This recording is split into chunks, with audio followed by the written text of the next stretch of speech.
주님은 나의 최고봉 2월 6일 묵상을 시작하겠습니다. 오늘의 제목은 제물로 드려질 준비입니다.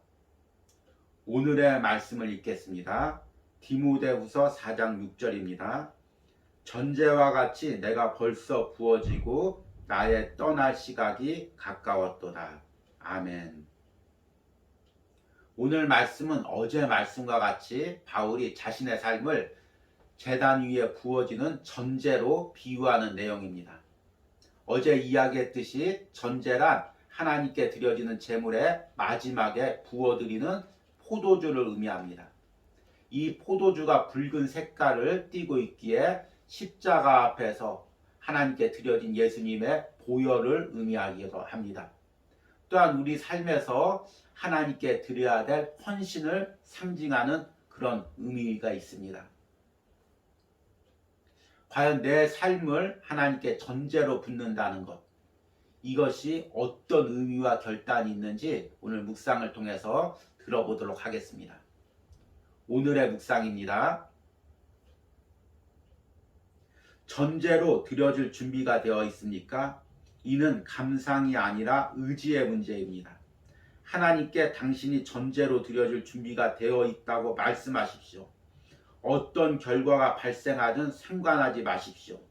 그러면 하나님께서 어떤 상황을 선택하시든 이제는 작은 불평도 생기지 않을 것입니다. 하나님은 당신으로 하여금 위기를 지나게 하십니다. 아무도 당신을 도울 수 없습니다. 이때 외적으로 삶의 모습이 이전과 같아 보일 수 있습니다. 그러나 당신의 의지의 차이가 발생합니다. 의지로 내적 위기를 겪어냅니다. 그러면 외부적으로 어떤 위기가 닥칠지라도 희생을 감수하며 나아갑니다. 만일 하나님께 의지를 드리지 않았다면 당신은 자기 연민에 빠지게 될 것입니다. 밧줄로 절기 제물을 제단의 뿔에 맬지어다. 제단은 불을 의미합니다. 제단은 한 가지 목적을 위해 태우고 거룩하게 하고 구별합니다. 곧 하나님과 관련되지 않은 모든 것과 하나님께 나아가는 것을 방해하는 모든 것을 소멸시킵니다. 이 일은 당신이 하는 일이 아닙니다. 하나님께서 친히 하십니다. 당신이 해야 하는 일은 단지 제물을 제단불에 묻는 것입니다.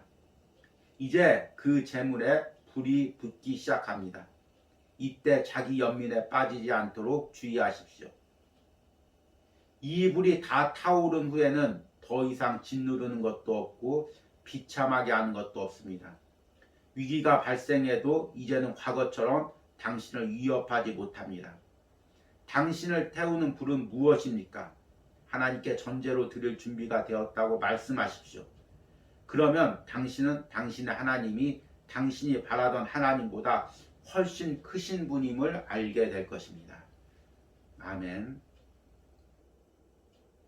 우리가 오스왈드 챔버스의 묵상과 그의 삶을 바라보면서 그가 하나님 앞에 진정한 헌신을 드렸다고 생각하는 이유는 그가 묵상뿐만 아니라 삶으로도 그 묵상처럼 살아냈다는 것입니다. 오늘 말씀에 하나님 앞에 전제로 부어드린다는 이 구절이 있는데, 이 구절은 오스왈드 챔버스가 생애의 마지막에 이집트로 가기 전에 하나님께 받은 말씀입니다.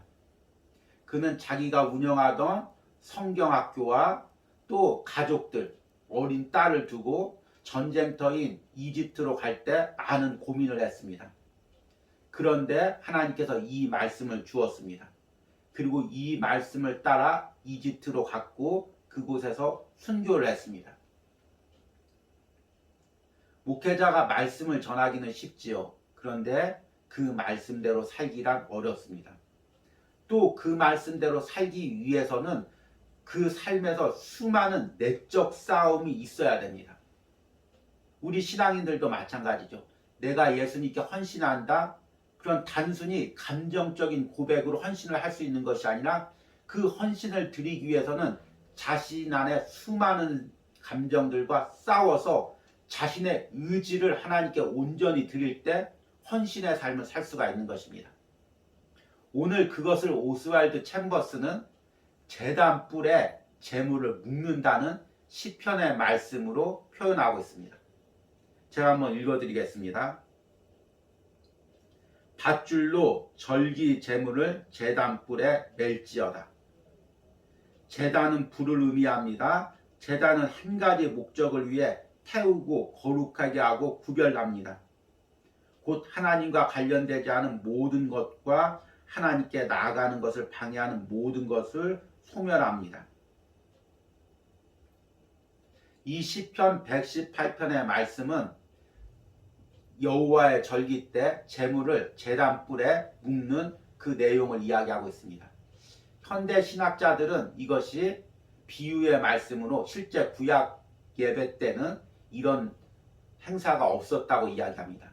그런데 오늘 저자는 이 말씀 그대로를 해석합니다.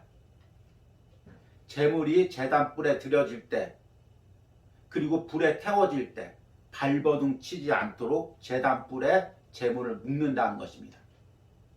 우리도 내가 주님 앞에 드린다고 헌신할 때 나의 감정들이 있습니다.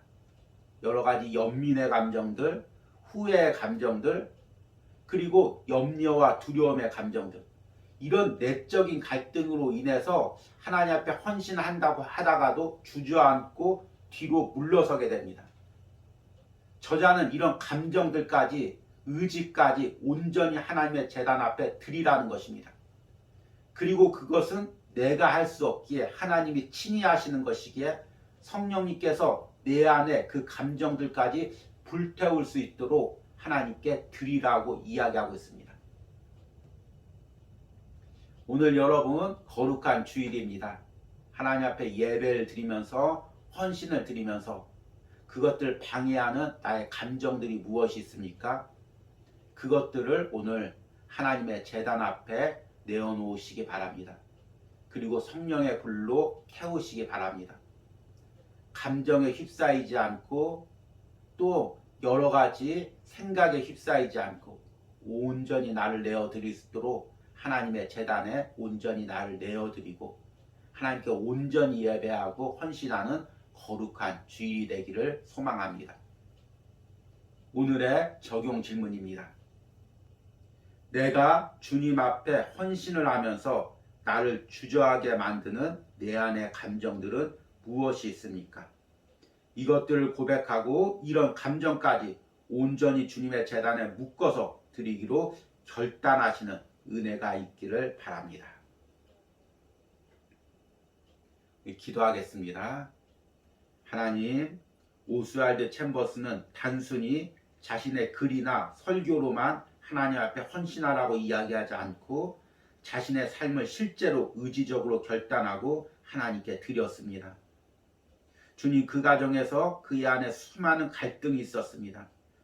여러 가지 연민의 감정에 휩싸이기도 하고 미래에 대한 불안과 염려의 감정에 휩싸이기도 했습니다. 그럴 때마다 그는 그것을 여호와의 제단에 드리고 불로 태웠습니다. 주님, 지금 나를 예배드리지 못하도록 방해하는 감정은 무엇입니까? 헌신하지 못하도록 나를 혼란케 하는 감정들은 무엇입니까? 오늘 이 주일 새벽에 나의 모든 이런 감정들을, 생각들을 성령의 불로 태웁니다. 온전히 주님께서 기뻐하시는 예배와 헌신을 드릴 수 있도록 나를 준비시켜 주시옵소서. 예수님의 이름으로 기도했습니다. 아멘.